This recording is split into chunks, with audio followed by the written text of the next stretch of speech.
The relics of the Passion. The veneration of the true cross became a prominent practice after the discovery of the holy places and of the Passion relics. During the time when Jerusalem had been laid waste and ruined in the war of the Romans, the places consecrated by the Passion, death, and burial of Christ had been profaned and seemingly deserted. Under Constantine, after peace had been restored to the Church and religious freedom guaranteed under the Edict of Milan, Macarius, the Bishop of Jerusalem, had excavations made in order to ascertain the location of these holy sites. Calvary was identified, as well as that of the Holy Sepulchre. It was in the course of these excavations that the wood of the cross was discovered. The work of Roald de Fleury, a book in 1870, deserves special attention. The author has sought out with great care and learning all the relics of the true cross. He has catalogued them, and thanks to his labor has succeeded in showing that in spite of various Protestant claims, the fragments of the cross brought together again would not only not be comparable to a battleship, but would not reach 1/3 of the cross that is believed to be 3 to 4 meters in height, with a transverse branch of 2 meters. Here is his calculation. The cross is believed to have been of pine wood, and it weighed about 75 kilograms. We find that the volume of this cross was 178 million cubic millimeters. Now the total known volume of the true cross relics, according to the findings of M. Fleury, amounts to about 4 million cubic millimeters. Allowing for the missing parts to be as big as they will, the lost parts of the relics which have been overlooked, we still find ourselves far short of the 178 million cubic millimeters that should make up the true cross. Here's my calculation. I had to make it real simple, or else I wouldn't understand it myself. Let's say we have in front of us a relic of the true cross. We'll be generous and say it measures 1/8 of an inch long, by 1/16 of an inch wide, by 1/32 of an inch thick. This is a pretty common size. Sometimes you'll see a relic and it looks like it is in the form of a cross. Look at it closely. It usually is a single vertical fragment. Before we go further, the relic label inside a tekka must read DNJC somewhere, or it isn't the cross of our Lord Jesus Christ. If we figure the volume of that size splinter into a 1-inch square piece of wood, we come out with 4,096 little pieces. Now let's simply multiply the facts.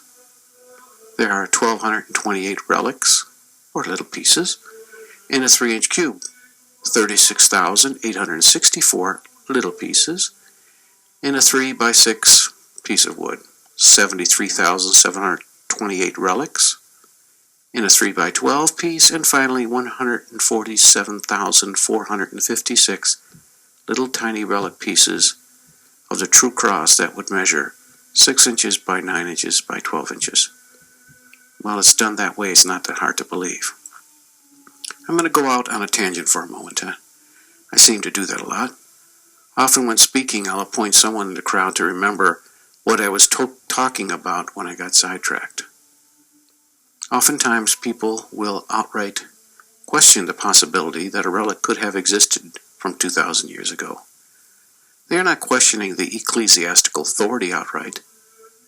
Just how could a bone or hair, skin, or wood physically last that long?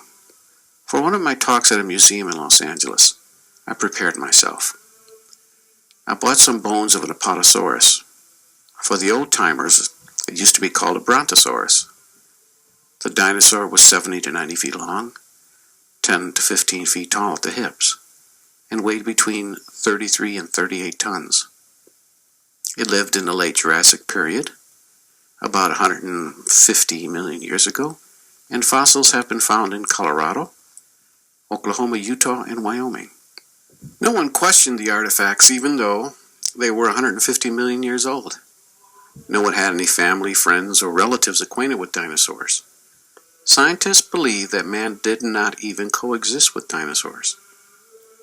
Now here's the interesting point. Man and dinosaur didn't even exist at the same time. Yet for some bizarre reason, people still believe that the bones belong to an Apatosaurus. According to the proper terminology of scientists today, the name Apatosaurus means deceptive lizard. Brontosaurus, the name that is no longer used, means thunder lizard. How can the scientific world prove that a dinosaur was either thunderous or deceptive? And a beast that is 15 feet tall at the hips, 90 feet long, and 76,000 pounds surely does not fit my definition of a lizard, especially a deceptive one. Now let's discuss the discovery of the true cross. This is from the Nicene and Post-Nicene Fathers, Series 2, Volume 2. Chapter 1 talks about the discovery of the life-bringing cross and of the holy nails.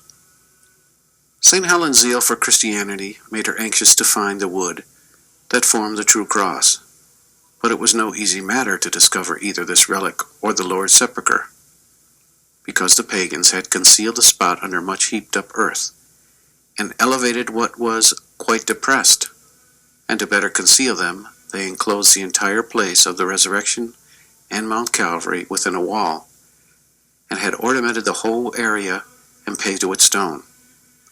They also erected a temple to Aphrodite, and set up a little image, so that those who went there to worship Christ would appear to bow to the kneel of Aphrodite.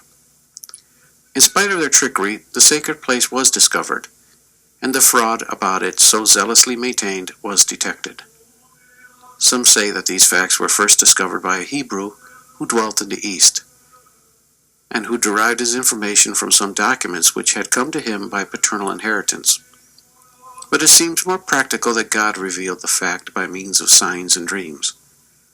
I don't think that human information is necessary when God thinks it best to make something apparent. When the emperor had the area deeply excavated, the cave where our Lord arose from the dead was discovered, and close by the 3 crosses were found, and another separate piece of wood, on which were inscribed in white letters in Hebrew, in Greek, and in Latin the following words: Jesus of Nazareth, the King of the Jews. These words, as the Gospels relate, were commanded by Pilate, governor of Judea, over the head of Christ. Obviously, there would have been difficulty in distinguishing the divine cross from others, for the inscription had been wrenched from it and thrown aside, and the cross itself had been cast aside with the others, without any distinction, when the bodies of the crucified were taken down. According to history, the soldiers found Jesus dead upon the cross, and he took him down and gave him up to be buried. It was necessary to distinguish the divine cross from the others, and this revelation was given in the following manner. There was a certain lady of rank in Jerusalem, who was afflicted with the most grievous and incurable disease. Macarius, the bishop of Jerusalem, accompanied by the mother of the emperor, had her attendants at her bedside. After engaging in prayer, Macarius told the audience that the divine cross would be the one which, on being brought in contact with the invalid, should remove the disease. He approached her in turn with each of the crosses, but when the 2 of the crosses were laid on her, nothing happened. She was at the gates of death. When the 3rd cross was brought to her, she suddenly opened her eyes, regained her strength, and immediately sprang from her bed, well. It is said that the dead person was, in the same way, restored to life. The Legend of the Cross. In the 4th century, St. Constantine the Great was crowned emperor of what would become the Holy Roman Empire. When St. Constantine marched on Rome with his army, his victory over the idolater Maximus was assured by a vision of the cross of stars in a midday sky. The vision was confirmed in a dream, in which he saw the cross of our Lord and the words, "By this sign conquer." Sometime later, Constantine's mother, St. Helen, journeyed to the Holy Land to recover the holy places related to our Lord's Passion. Eventually, the cross of our Lord was uncovered, along with 2 crosses of the criminals who were crucified with him. To identify the true cross, each cross was in turn placed over the body of a man being taken for burial. When he was covered with the Lord's cross, he was miraculously resurrected. The people then venerated the precious and life-creating cross of our Lord. Because the people were so numerous that not all were able to kiss the cross itself, they asked that they at least might be able to see it from a distance, and so the Patriarch of Jerusalem, Macarius, stood on an elevated place and raised up the precious cross, so that the people might see it. This was the origin of the Feast of the Exaltation of the Precious Cross. Now let's discuss legend. Unfortunately, in today's society, the word legend means something else than it did before. Kind of like deceptive lizard. The word legend is from the Latin legina, something to be read. A legend was originally an account of a martyr or another saint to be publicly read on his feast day.